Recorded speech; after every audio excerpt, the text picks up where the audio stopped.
a todas y a todos a esta reunión que hemos tenido ya durante varios años en los meses de noviembre.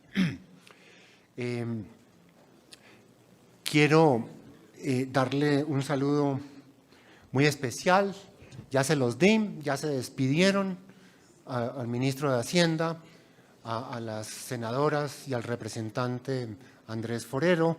Estamos muy contentos, muy complacidos porque nos acompañaron en este foro.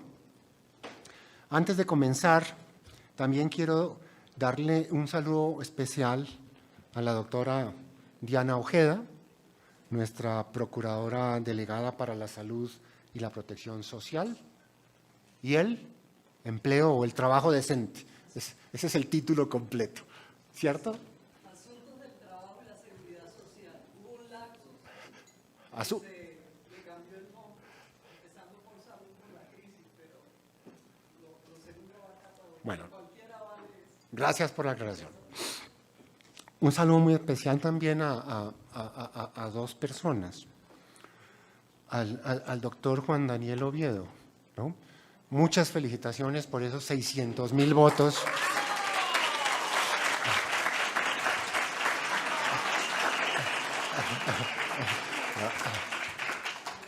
Y un saludo especial también a Daniel Briceño por los 50,000 votos, ¿no?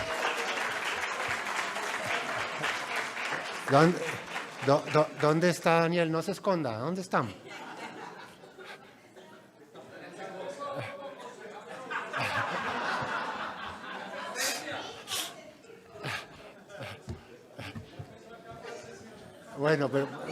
Bueno, les recuerdan pues que lo saludamos y lo felicitamos, ¿no?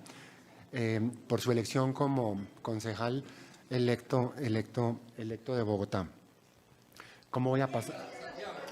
Bueno, lo acabamos. Bueno, lo acabamos de felicitar, ¿no? Por sus 50,000 votos y su elección al Consejo de Bogotá. ¿Cómo voy a pasar esto? ¿Quién me va a ayudar a pasar? ¿Ah?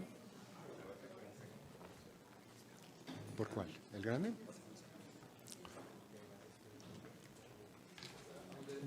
¿Dónde apunto?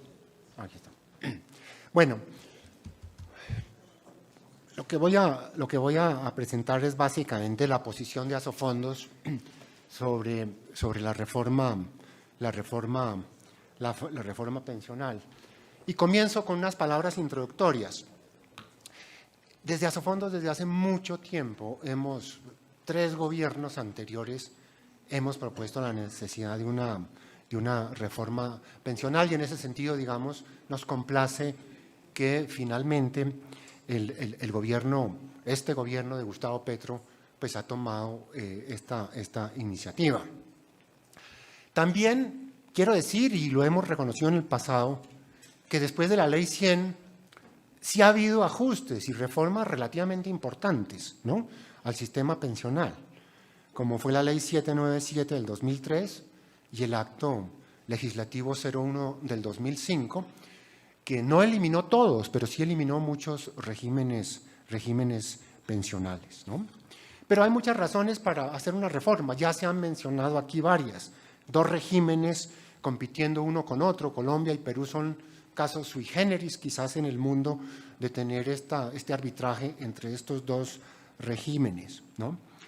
La cobertura del sistema sigue siendo baja por la informalidad laboral, no por culpa de la Ley 100, ¿no? Como varios argumentaron en el foro del jueves en el Congreso Nacional, ¿no? Es la informalidad, no es la Ley 100 la culpable de que no tengamos mayor cobertura pensional, ¿no? Otro serio problema que se han planteado, es que lo que hay, ¿no?, en el régimen público no es sostenible.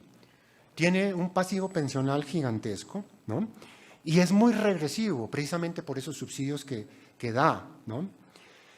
También otra razón, quizás la razón tanto más importante que las anteriores para una reforma pensional, es la transición demográfica, ¿no?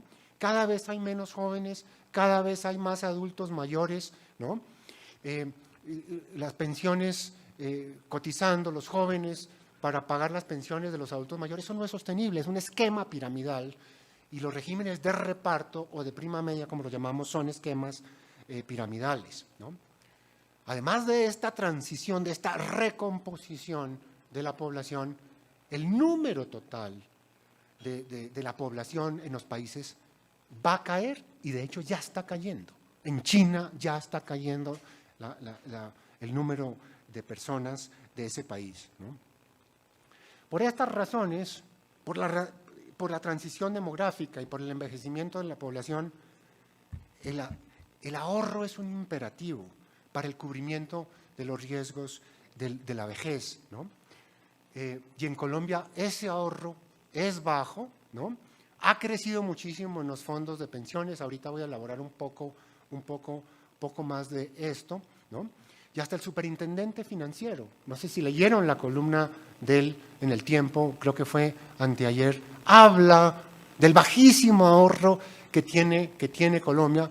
Lo que no dijo es, ¿no?, que esta reforma pensional va a disminuir ese bajísimo ahorro que tenemos, ¿no? Pero él es muy consciente de la importancia del ahorro. Y por estas razones, países de todas las orientaciones y gobiernos de todas las orientaciones políticas, de derecha, de izquierda, están acudiendo al ahorro para enfrentar los riesgos del envejecimiento, ¿no? Más adelante elaboro un poquito sobre esto. Y también, y consistente con estas cosas, también quiero decir que los fondos de pensiones han sido tremendamente exitosos en tener, después de tantos años, o después de la Ley 100, ¿no?, un monto de ahorro muy grande, 372 billones de pesos, de los cuales el 70% son producto de las excelentes rentabilidades que ha tenido. Podrían ser más grandes, y ahorita más adelante elaboro por qué no lo han sido, ¿no? Y finalmente, a manera de introducción también, quiero decir que lo que hagamos, la reforma que se haga, ¿no?, debe ser no solo para las presentes generaciones, debe ser sobre todo pensando en las futuras generaciones, en nuestros hijos, nuestros nietos y todos los que vendrán después. En este orden de ideas, entonces voy a dividir la presentación en 4 partes. Primero, los aspectos positivos de la reforma, luego aspectos negativos, luego señalar casos específicos de quienes pierden con esta reforma y, finalmente, la propuesta alternativa de Asofondos, ¿no? Comienzo por las cosas positivas que ya se han dicho. Esta reforma unifica el sistema, ¿no? Colombia, en eso sí quedó mal la Ley 100, ¿no? Pues dejó 2 regímenes compitiendo con otro, un arbitraje absurdo, ¿no? Sistema de prima media o de reparto, como se llama en otras partes, y un sistema de capitalización, ¿no? Solo Perú y Colombia tienen esto. Esto, pues, además de ser inviable, ¿no?, crea una confusión gigantesca en las personas que no saben qué hacer. Ustedes conocen esta historia muy bien, ¿no? Entonces es un aspecto que señalamos positivo de esta reforma. También, ya se ha señalado en el curso de la mañana, esta reforma hace un esfuerzo grande por eliminar los subsidios a las pensiones altas, ¿no? Pero también hay que decir que no elimina los subsidios a las personas de ingresos altos completamente, ¿no? Completamente.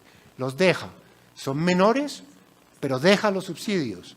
Y eso es algo que debería ajustarse en esta reforma. Pero además de eso, como va a trasladar el 90% de los cotizantes de los fondos de pensiones a Colpensiones, está triplicando el número de personas que van a recibir esos subsidios.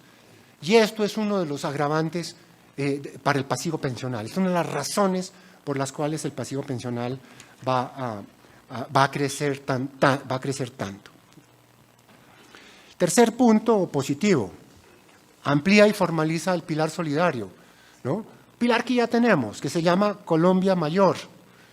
Con esta reforma se amplía el monto de la plata que reciben las personas hoy, unos 85 mil pesitos, a unos 225 mil, cubre la línea de pobreza absoluta y aumenta la base, el número de personas que van a recibir, digamos, este subsidio.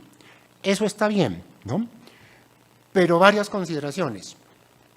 Esto es algo que no necesita estar en una reforma pensional. Colombia Mayor ya existe, ya se dijo acá también, ¿no? Esto se puede hacer por decreto y se puede hacer inmediatamente, ¿no? Y yo preferiría que eso se haga así, porque un pilar subsidiado de esta naturaleza debe financiarse con recursos del presupuesto general de la nación, ¿no? No se debe financiar con el ahorro de los trabajadores, ¿no? Y, en segundo lugar, debe incluirse en la regla fiscal. Como está, no está incluido en la regla fiscal. Entonces, a nosotros sí nos preocupa que al quedar metido dentro de la reforma pensional, en alguna forma se puedan trasladar recursos de los trabajadores formales, ¿no?, hacia este subsidio que debe financiarse no con esta plata, sino con recursos del presupuesto general de la nación. Y también aprovecho para decir aquí, como lo dije en el foro del Congreso del jueves pasado, a nosotros sí nos preocupa lo que el presidente de la República ha dicho sobre la regla fiscal, ¿no? Que esa regla fiscal hay que eliminarla. Eso es algo muy peligroso, ¿no?, que va en contra, digamos, de la viabilidad fiscal del país. Aspectos negativos de la reforma pensional, ¿no?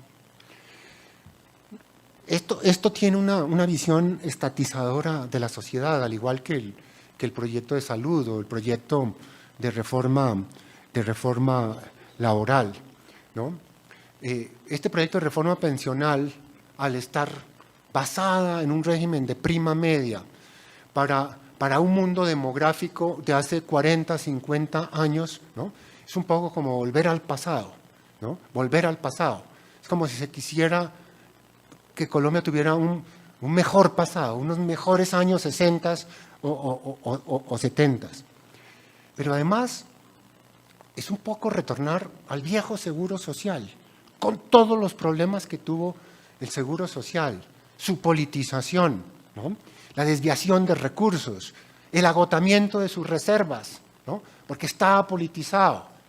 Y llamaba al presidente de la República y decía, no hay que invertir en esto, hay que invertir en estas otras cosas, ¿no? Entonces sí nos preocupa, digamos, ese aspecto estatizante de este proyecto de reforma y todos los peligros que hay en la politización de una entidad como Colpensiones. En segundo lugar, es un sistema de reparto, ¿no?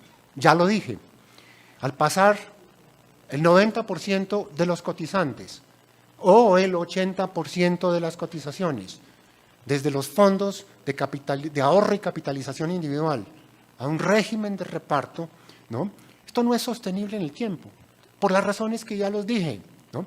Cada vez hay menos jóvenes cotizantes. Hace 60 años en Colombia teníamos 11 jóvenes, 11 trabajadores activos por cada adulto mayor, 11, ¿no? Hoy hay 5. A mediados de este siglo habrá solo 2, a final de siglo solo 1. Y en esos regímenes de reparto, ustedes lo saben, las pensiones se pagan con lo que la gente va cotizando. No hay fondo de ahorro, ¿no? Entonces, si cada vez hay menos cotizantes y cada vez más adultos mayores, eso es un esquema piramidal, ¿no? Y está pasando en Colombia y en otras partes del mundo. El DANE acaba de dar las cifras, ¿no? Las mujeres que hacia 1950 en promedio en Colombia tenían 7 hijos por cada mujer, hoy tienen menos de 2, ¿no? Todo eso no es sostenible. Las familias jóvenes muchas veces ya no quieren tener hijos o tener un solo hijo, ¿no? Lo que quieren es tener perros, gatos. Y además el trabajo formal está siendo reemplazado por robots, ¿no? Y los perros y los gatos y los robots no cotizan a la seguridad social, no cotizan a pensiones, ¿no? Este es un problema de fondo, ¿no?, que tiene este proyecto de ley. Y precisamente por eso, ¿no?, es que hay que ahorrar. Precisamente por eso es que el ahorro debe ser la base de un sistema de protección a la vejez. Cuando los jóvenes de hoy, muchos de ustedes, sean adultos mayores, no habrá suficientes jóvenes para que les paguen las pensiones. En estos regímenes, entonces, o hay que cambiarlos, o hay que hacer unas reformas a fondo. Hay que reducir los beneficios. ¿Qué quiere decir reducir los beneficios? Mayor edad de jubilación. Miren las edades de jubilación que ya hay en Europa. 67, 68, 70 años. Mayor cotización, mayor número de años de cotización. En Colombia hay que cotizar 25 años. En Francia 41. Quieren subirlo a 42. En España 38 años. O mayores tasas de cotización. En España hay que cotizar el 28% del salario, ¿no? O menores pensiones. O una combinación de estas cosas, ¿no? En Europa, no en todas partes, se demoraron en hacer este cambio hacia el ahorro y la capitalización y por eso están enfrentando estas reducciones de beneficios. Y por eso ustedes ven las huelgas, los paros en Francia y en otros países. Este proyecto, como está, aumenta la deuda del Estado, ¿no? Y en esto, como ya se planteó también por los parlamentarios, hay muchas confusiones. No sé si ustedes recuerdan el primer proyecto del exministro José Antonio Campo sobre la deuda. En sus primeros cálculos, el proyecto reducía la huelga, la deuda, la reducía, ¿no? Entonces, claro, salieron las universidades, salió FEDesarrollo, salió ANIF a corregir esas cifras, ¿no? Y obviamente el pasivo, el déficit y el pasivo pensional aumenta significativamente, ¿no?, con este proyecto de reforma. Ya el gobierno acepta que aumenta el pasivo en un 50%, ¿no? Pero fíjense bien en las cifras que ha mostrado el Comité Autónomo de la Regla Fiscal, ¿no? Comité Autónomo de la Regla Fiscal, que es una entidad pública dirigida por el doctor Andrés Velasco. Ellos estiman, ¿no?, que con unos supuestos más realistas de cálculo, la deuda, el pasivo pensional aumenta de 100% del PIB a 290, o sea, casi triplica. Esa es una cifra aterradoramente alta. Fíjense ustedes que la deuda pública explícita, la que discute el Fondo Monetario y los mercados, ¿no?, financieros internacionales, es de un 50-55%. Es la deuda explícita del gobierno. Esto que no se considera en ese cálculo ya tiene 100% adicional y este proyecto casi que triplica eso a casi 300% del Producto Interno Bruto, ¿no? Esto no es sostenible, tenemos que seguir dando esa discusión y yo creo que el Ministerio de Hacienda debe entrar en cabeza y revisar esas cifras. Los cálculos que nosotros tenemos son menores a los que hace el CAF, el Comité de la Regla Fiscal, pero según nuestros cálculos, esta deuda aumenta a 186% del Producto Interno Bruto, que es una cifra también altísima, ¿no? Altísima. Entonces, ¿por qué al gobierno le da solo el 50% de incremento, ¿no? Porque ponen a crecer el Producto Interno Bruto al 5%, ¿no? Pues claro, entonces si el denominador pues crece tanto, ¿no?, entonces la razón de la deuda cae. Porque descuentan esos flujos futuros al 4%. Entonces, si usted descuenta al 4%, pues entonces le va a dar hoy una cifra menor. Pero tanto o no menos importante es el supuesto que se hace sobre la indexación del salario mínimo. ¿Por qué el salario mínimo? Porque aquí como casi la gran mayoría de las personas cotizan entre 1 y 2 salarios mínimos, pues van a tener pensiones muchísimos de un salario mínimo. Entonces toca indexar eso a una tasa, ¿no? Y el gobierno indexa eso no al 2,5, que ha sido el promedio de incremento del salario mínimo desde hace más de 10 años, sino solo a 1,5. Ese 1% da una diferencia muy grande, ¿no? Entonces, este es un motivo de preocupación gigantesco que tenemos todos, ¿no? que tenemos todos. Este proyecto disminuye el ahorro, está implícito en lo que he dicho anteriormente, ¿no? Al trasladar el 80% de las cotizaciones desde un régimen de ahorro y capitalización a un régimen de reparto, ¿no? Básicamente el flujo del ahorro cae en 3/4 partes, ¿no? Al comienzo el gobierno no hablaba de un fondo de ahorro público. Ante las críticas de los académicos, de los centros de pensamiento, el doctor Ocampo creó, ¿no?, un fondo de ahorro. Infortunadamente, ese fondo de ahorro no alcanza a compensar, ¿no?, el ahorro que están haciendo hoy los fondos de pensiones, no lo compensa, pero además dicen que se acaba en el año 2070, ¿no? Y esto es algo supremamente grave, porque un fondo de ahorro para la vejez jamás debe acabarse, jamás debe acabarse. Hubiera puesto aquí una gráfica de los fondos de ahorro de todos los países de la OECD y otros, ¿no? Ustedes tienen los fondos de ahorro, además que son sistemas públicos, ¿no? Tienen fondos de ahorro. Japón, Canadá, los países nórdicos, Australia, de más del 100% del Producto Interno Bruto. Esos fondos no se deben acabar, ¿no? Precisamente para que vivan de las rentabilidades, para no tener que poner plata del presupuesto, para no tener que pagar pensiones con las cotizaciones de los trabajadores y para que con esos recursos, ¿no?, queden libres los recursos públicos para invertir en otras cosas, ¿no? Entonces, el mismo gobierno reconoce que eso se acaba en el año 2070. Nosotros pensamos que va a durar mucho menos y también, pues, por supuesto, que como están las cosas, se va a acabar, ¿no? Aquí también quiero decir, y está en uno de esos puntos, es que los fondos de pensiones hoy en día en Colombia, que tienen una cifra muy grande, 372 billones de pesos, deberían tener más, deberían tener por lo menos 100 billones más. ¿Por qué no los tienen? Porque ha habido esos traslados desde los fondos de pensiones a Colpensiones. El ministro lo mencionó esta mañana.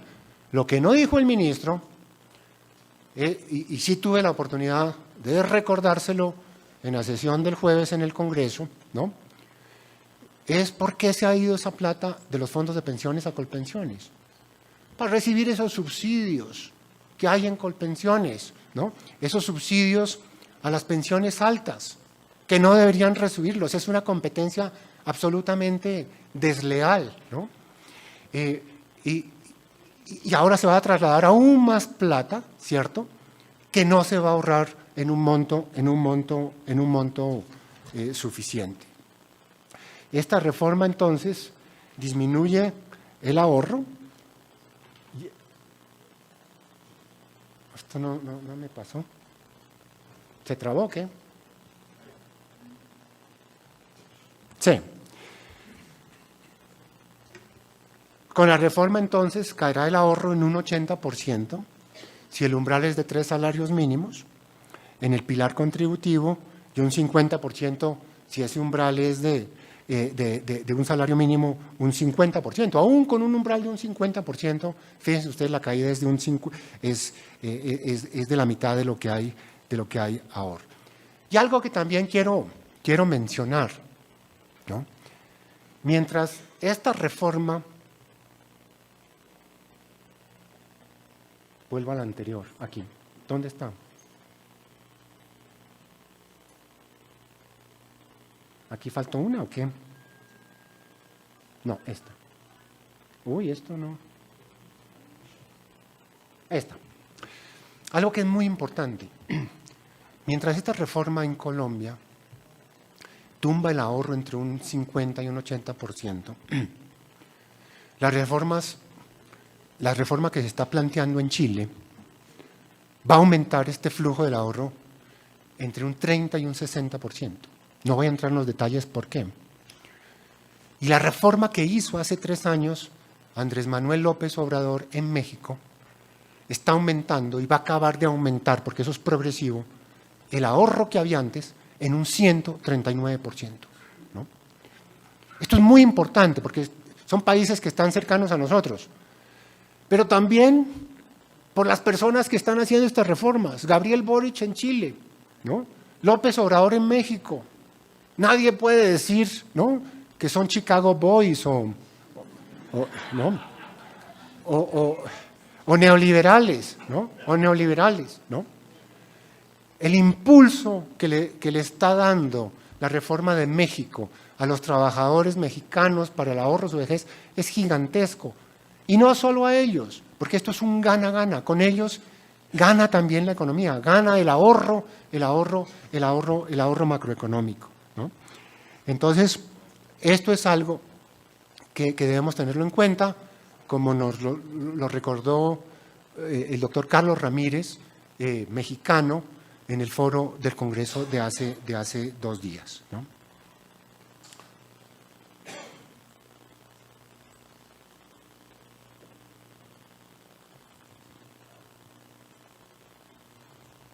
¿Y esto qué le pasa? ¿No? Bueno, esto básicamente ya lo dije. Como consecuencia de lo anterior, ¿no?, entonces también esto es un golpe al mercado de capitales, ¿no?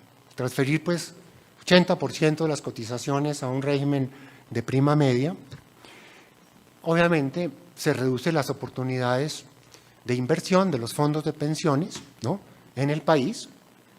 Las empresas se van a quedar sin flujo de ahorro, va a obligar a las empresas a asumir mayores riesgos, a acudir a los créditos de los bancos. Esto sin duda va a afectar las tasas de interés, puede seguramente afectar también la tasa de cambio. ¿Por qué? Porque esto reduce el ahorro macroeconómico, ¿no?, y la cuenta corriente, la balanza de pago, ustedes saben, es igual al ahorro menos la inversión. Si cae el ahorro, ¿no?, y si usted quiere mantener el mismo nivel de inversión, ¿no?, usted tiene que acudir al ahorro externo y eso deteriora la cuenta corriente, la balanza de pagos, y le pone presiones sobre la tasa de cambio. Uy, ¿esto qué es? Mire, se pasa solito. ¿Ah? Bueno, se está pasando solo. No sobra decir también que el mismo gobierno puede quedar perjudicado por este tipo de reforma, ¿no?, porque los fondos de pensiones invierten también en deuda pública, ¿no?, y uno de los damnificados a más largo plazo pueden ser los futuros gobiernos. Finalmente, para mencionar los principales temas, porque hay otros también, elimina la posibilidad de elección, ¿no? Una de las grandes ventajas que tiene un sistema de ahorro y capitalización individual es que usted puede escoger dónde pone su plata. Y reitero, esa plata es de los trabajadores, porque aquí también se ha dicho, ¿no?, que esa plata son recursos públicos. No, esa plata es de los trabajadores. Entonces, se pierde el derecho a la propiedad si el umbral es de 3 salarios mínimos, ¿no?, y de todos los cotizantes hasta 3 salarios mínimos, pierden la propiedad de su plata sobre esos 3 primeros salarios mínimos. Y la gran mayoría de los trabajadores colombianos cotizan hasta 3 salarios mínimos, entonces van a perder esa propiedad. No van a poder escoger, ¿no?, quién le administre ese derecho a escoger quién administre esos recursos. Pero tanto más grave que lo anterior, ¿no?, se pierde el derecho a la heredabilidad de los recursos que tienen hoy los afiliados a los fondos de pensiones, ¿no? Si alguien se llega a morir y tiene hijos, esos hijos, hijas pueden heredar esa plata y si no los tiene, se puede heredar esa plata hasta en quinto grado de consanguinidad. ¿Quiénes pierden con la reforma? Aquí quiero darles algunos ejemplos, ¿no?, de quienes pierden. Pierden quienes no logran cotizar 1.300 semanas, como este señor. Estos son personas reales, ¿no? Edwin sigue cotizando sin interrupción, completará 800 semanas a sus 65 años. A partir de esa edad recibirá 320 millones de pesos, como está la reforma, ¿no? Más o menos por lo menos un 30% menos de lo que podría recibir hoy con esa devolución de saldos en los fondos de pensiones. Pierden los que quieran heredar su pensión, ya lo dije, ¿no? Ya lo dije, pero aquí está esta señora, Esperanza, tiene 50 años, percibe 1.7 millones de ingreso y tiene 66 millones de pesos en su cuenta, es madre soltera, y aunque sus hijos de 25 y 27 años ya no dependen de ella, si ella muere, ¿no?, quiere dejarle esa platica a ellos, ¿no? Con esta reforma, ese derecho a la heredabilidad de esa plata se pierde. Pierden los colombianos, todos, pero también pues, en especial los jóvenes, ¿no?, porque si va a haber menos ahorro, más pasivo pensional, ¿no?, va a haber menos disponibilidad de recursos, pues las tasas de interés van a ser más altas, ¿no? El crédito va a ser más escaso, entonces va a ser más difícil comprar casa y comprar otras cosas, como les pasa a Carlos y a Sofía, que están ahí en esas fotografías. Pierden los jóvenes, ¿no?, nuestros hijos, nuestros nietos, porque no van a tener ahorro. El mismo gobierno muestra, ¿no?, ellos dicen que después del año 50 o 70, ¿no?, va a haber, primero aceptan pues que no va a haber ahorros, ¿no?, y que se arma un boquete de 5 puntos del PIB, ¿no? Entonces, o va a haber una reducción de beneficios, ¿no?, o va a haber una explosión de deuda que no sabemos cómo se va a pagar. Entonces, ¿quiénes pierden? Pierde alguien como esta niña que está ahí, Stephanie, que tiene 15 años, ¿no? Cuando ella llegue a la edad de jubilación, entonces no va a haber ahorros, ¿no? Y eso le va a pasar a toda su generación. Pierde alguien como Camilo, ¿no? Camilo es una persona que hoy podría pensionarse con 1.150 semanas en los fondos de pensiones, gracias al Fondo de Garantía de Pensión Mínima, ¿no? Con esta reforma va a tener que cotizar 3 años más, entonces todos los que estén en la situación de Camilo van a perder, ¿no? Pierde Patricia, una empleada de servicio que cotiza por 1.5 salarios mínimos legales, ¿no? Perderá el total de la propiedad de su ahorro, ¿no? Porque hoy el umbral está en 3, entonces todos los que están por debajo del umbral pierden esa propiedad, ¿no? Pedro también pierde, porque pierde el derecho a elegir a dónde van sus recursos, como ya lo dije. Todas las personas con ingresos inferiores a 3 salarios mínimos ya no van a poder elegir. Y como Pedro, son 9 de cada 10 afiliados al sistema pensional. En este orden de ideas, entonces, nuestra propuesta es de Asofondos, que está implícita en todo lo que he dicho hasta ahora, ¿no? Punto general que reitero: la reforma debe cubrir los riesgos de la vejez de las actuales y de las próximas generaciones, ¿no? Esto no debe hacerse solo para el presente, ni para los próximos 4 años, ni para los próximos 10 años. Tenemos la oportunidad de hacer una reforma permanente, ¿no? Permanente, ¿no? No lo que dice la ministra de Trabajo, que dentro de 10 años va a tocar hacer una reforma. El ministro de Hacienda dice, no, que dentro de 40. No, hagamos las cosas bien desde ahora, ¿no? Tenemos la oportunidad de hacerlo, ¿no? Primer punto, entonces, la reforma debe estar basada en el ahorro y la capitalización individual, ¿no? debe ser sostenible independientemente de lo que está pasando con la población, ¿no? A los datos que ya les dije, China, ¿no? Que hoy tiene unos 1.400 millones de habitantes, la población ya está cayendo, ¿no? Se estima que a final de siglo, esto salió en la revista The Economist, la población va a caer a 800 millones. Va a caer. Y de esos 800 millones, la gran mayoría van a ser adultos mayores.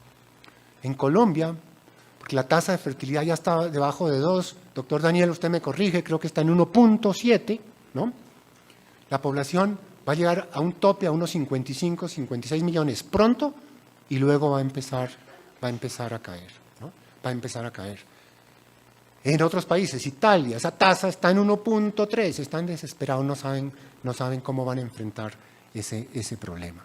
Entonces, por esta razón, la base de un sistema pensional debe ser el ahorro y la capitalización individual. Debe haber fondos de pensiones, debe haber AFPs, ¿no?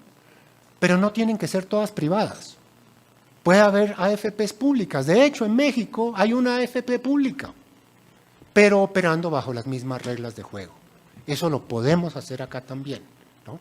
Y también hemos argumentado que se deben dar otras condiciones para que haya más AFPs, privadas y públicas, ¿no? Y en este sentido, por ejemplo, las comisiones, ¿no?, que reciban los administradores de las AFPs tienen que adaptarse a estándares internacionales, ¿no?, precisamente para atraer nuevas AFPs, ¿no?, y que sean sostenibles en el tiempo. Ahora bien, si el gobierno persiste y el Congreso, ¿no?, en dejar umbrales, por todo lo que hemos argumentado, no solo nosotros, sino también los académicos y acá también en el curso de la mañana, y si va a haber un umbral, pues tiene que ser lo más bajo posible, ¿no? Nosotros planteamos que sea de un salario mínimo, para mitigar la caída en el ahorro, para disminuir el incremento en el pasivo pensional, ¿no? Y también para reducir el monto de los subsidios que se están entregando. Estamos de acuerdo en ampliar el programa de Colombia Mayor, ¿no? Pero insisto que ese programa se puede hacer por fuera de esta reforma pensional, se puede hacer ya por un decreto, ¿no? Y sobre todo, ¿no?, debe financiarse con recursos del presupuesto nacional, no con los ahorros de los trabajadores, no con los ahorros de los trabajadores. Y debe estar, por lo tanto, también en la regla fiscal. Debe tener un lugar en la regla fiscal. Tenemos que pedirle al Ministerio de Hacienda que así lo haga. Hay que ampliar el programa de los BEPS.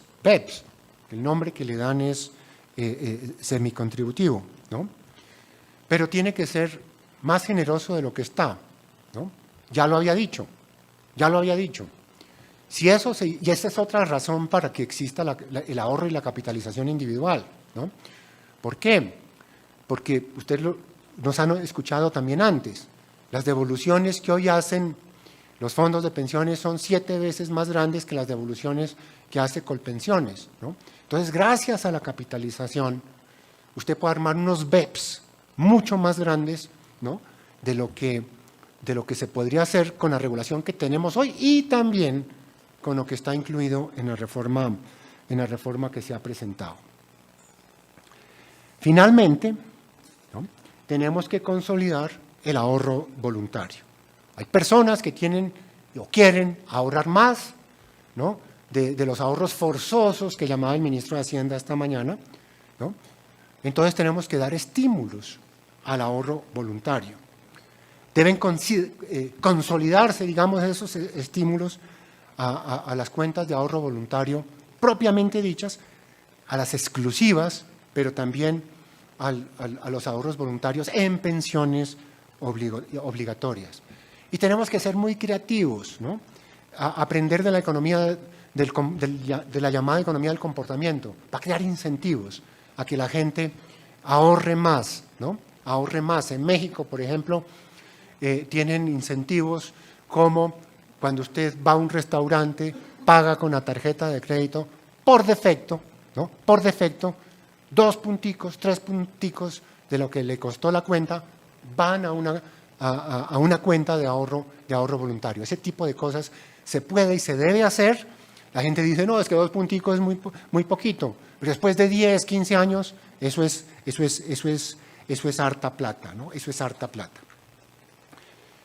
Y a manera de conclusión, entonces, como decía al comienzo, tenemos una oportunidad para hacer una buena reforma pensional. Reforma sí, pero no así, ¿no? La reforma debe hacerse pensando en el futuro y no con la nostalgia del pasado. La reforma debe avanzar sobre lo ya construido, ¿no? Y una de las cosas que ya se han construido es un enorme acervo de ahorro, esos 372 billones de pesos, ¿no? Eso tenemos que seguir incrementándolo, ¿no? Y no tumbarlo, no pensar que en un momento todo eso se va a acabar, ¿no? Y entonces le dejamos esa carga a las generaciones futuras. Por la transición demográfica y el envejecimiento de la población, insisto, la base de la reforma debe ser la capitalización y el ahorro individual, ¿no? La reforma no debe ser vista como una movida hacia lo público o hacia lo privado. La reforma no debe ser vista como una movida hacia la izquierda o hacia la derecha.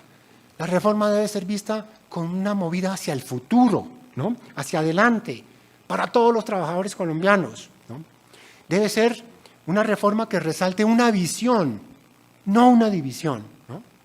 Una visión para seguir construyendo un mejor país, no solo para las actuales generaciones, sino para las futuras generaciones, para nuestros hijos, para nuestros nietos y para todos los que vendrán después. Muchas gracias.